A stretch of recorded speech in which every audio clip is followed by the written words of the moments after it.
আজ নিয়ে চলে এসেছি একটা নতুন রেসিপি। তো আজ টিফিন তৈরি করে নিচ্ছি ছেলের স্কুলের জন্য। তো ভাবলাম তোমাদের সঙ্গে শেয়ার করি। তো এখানে নিয়ে নিয়েছি ওটস, কিছুক্ষণ ভেস্তে দিয়েছিলাম, আর গাজর গ্রেট করে নিয়েছি, আলু গ্রেট করে নিয়েছি, একটা ডিম নিয়েছি, পেঁয়াজ কুচি নিয়েছি।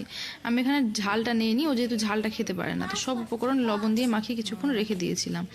তারপরে এর মধ্যে ডিম আর ওটসটা দিয়ে ওদিকে ততক্ষণে আমি কড়াইটা গরম করে তেল দিয়ে দিয়েছি।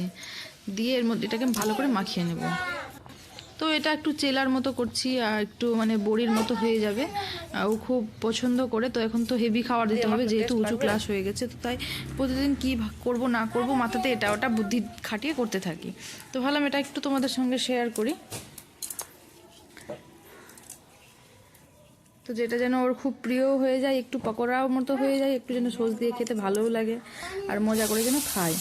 তো এর আগে আমি একদিন করেছিলাম, তো ছোটো ছোটো বড়ার মতো দিয়ে দিয়ে করেছিলাম। তো আজ একটু মানে একসঙ্গেই দিয়ে দিয়েছি সম্পূর্ণ বড় করে, আর ভালো করে চারদিকে ছিটিয়ে দিয়েছি। একটু হয়ে গেলে তারপর ভালো করে উল্টে দেবো। দুই পাটটা ভালো করে সেঁক লাগার পরে একটু ভালো করে সুন্দর করে ছোটো ছোটো আকারে পিস করে দিয়ে ওর টিফিন বক্সে ভরে দেবো। তো এটাকে আমি ওর সঙ্গে ওকে দিয়েছিলাম মেয়োনিজ দিয়ে, আর একটু টমেটো সস পছন্দ করেও, তো দুটোই দিয়ে আর ওকে দিয়েছিলাম। তো ওর তো খেতে খুব টেস্ট লেগেছিল।